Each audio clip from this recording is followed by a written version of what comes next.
प्रदेश कांग्रेस प्रवक्ता प्रेम कौशल ने केंद्रीय बजट पर प्रतिक्रिया व्यक्त करते हुए कहा कि केंद्र सरकार एक ऐसी नालायक औलाद की तरह है जो अपने पूर्वजों द्वारा अर्जित संपत्ति को बेचकर ऐश करती है और साथ में यह भी कहती है कि हमारे पूर्वजों ने हमारे लिए किया ही क्या है। केंद्र सरकार के बजट में आजादी के बाद ठोस नीतियों और कार्यक्रमों के परिणाम स्वरूप स्थापित संस्थानों को निजी हाथों में बेचने के प्रावधान इसी यथार्थ को सत्यापित करते हैं। सरकार द्वारा बिजली, डीजल, पेट्रोल, गैस, बैंक, बीमा और इसी प्रकार के अनेक सार्वजनिक संस्थानों को सरमाएदारों के हाथों में देने की योजना देश को एक बार पुनः ईस्ट इंडिया कंपनी के हाथों में सौंपने जैसा है। कांग्रेस प्रवक्ता ने आरोप लगाया कि इस बजट में रोजगार सृजन तथा कोरोना काल में रोजगार से वंचित हुए युवाओं की रोजगार बहाली के प्रति कोई प्रावधान नहीं किया गया है तथा मध्यम वर्ग को पूर्व की तरह निचोड़ने का कार्य किया है। हिमाचल प्रदेश को रेलवे विस्तार तथा कोविड-19 की वजह से भारी नुकसान झेल रहे पर्यटन व्यवसाय को राहत देने की दृष्टि से पूर्णतः नजरअंदाज किया गया है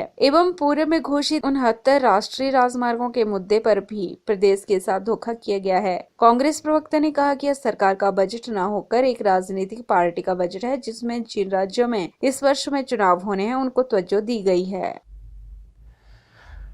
वर्तमान केंद्र सरकार एक ऐसी नालायक औलाद की तरह है जो अपने पूर्वजों द्वारा अर्जित संपत्ति के दम पर ऐशो आराम करती है और उसको बेचकर खुश होती है, प्रसन्नता महसूस करती है और साथ में ये भी कहती है कि हमारे पूर्वजों ने हमारे लिए किया क्या। वर्तमान सरकार का जो बजट है उस बजट में जिस प्रकार से आज़ादी के उपरांत ठोस नीतियों, कार्यक्रमों के आधार पर जिन संस्थानों का विकास हुआ, स्थापना हुई और जिनके माध्यम से देश के करोड़ों बेरोजगारों को रोजगार मिला, इंफ्रास्ट्रक्चर डेवलप हुआ, देश ने तरक्की की, उन्नति की, प्रगति की, उनको बेचने का जो प्रावधान है वो इसी बात को, इसी यथार्थ को सत्यापित करते हुए नजर आता है। वर्तमान सरकार ने बिजली, डीजल, पेट्रोल, बैंक, बीमा कंपनियां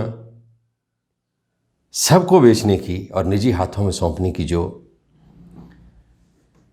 योजना बनाई है, सरमाएदारों के हाथ, इसकी तुलना पुणे देश को ईस्ट इंडिया के हाथों में देने की जो एक व्यवस्था है उसके साथ की जा सकती है।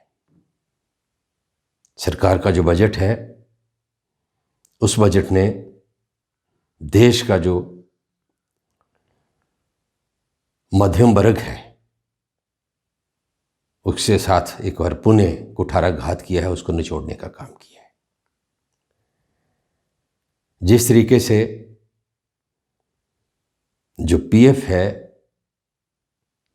उसके ऊपर, उसके ब्याज के ऊपर ब्याज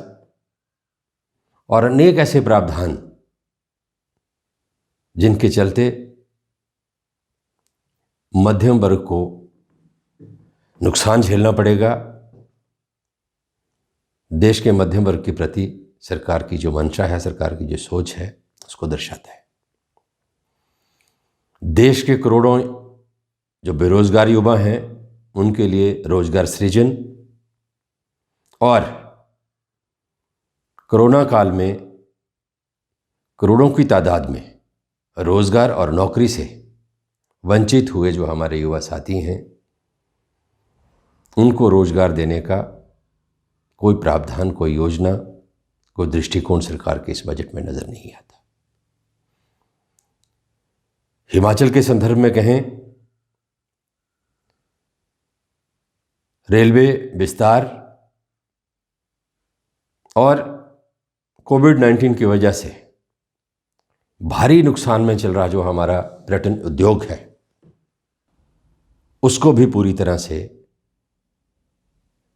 इस बजट में नज़रअंदाज किया गया है। इसी प्रकार पूर्व में केंद्र सरकार द्वारा घोषित जो 69 नेशनल हाईवेज हिमाचल के लिए हैं, उनके लिए भी कोई प्रावधान इस बजट में ना करके हिमाचल के लोगों के साथ धोखा किया गया। वास्तव में सरकार का ये बजट सरकार का बजट ना होकर एक राजनीतिक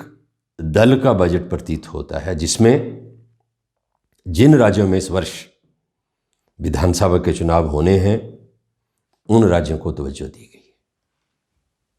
PL TV के लिए हमीरपुर से ब्यूरो रिपोर्ट।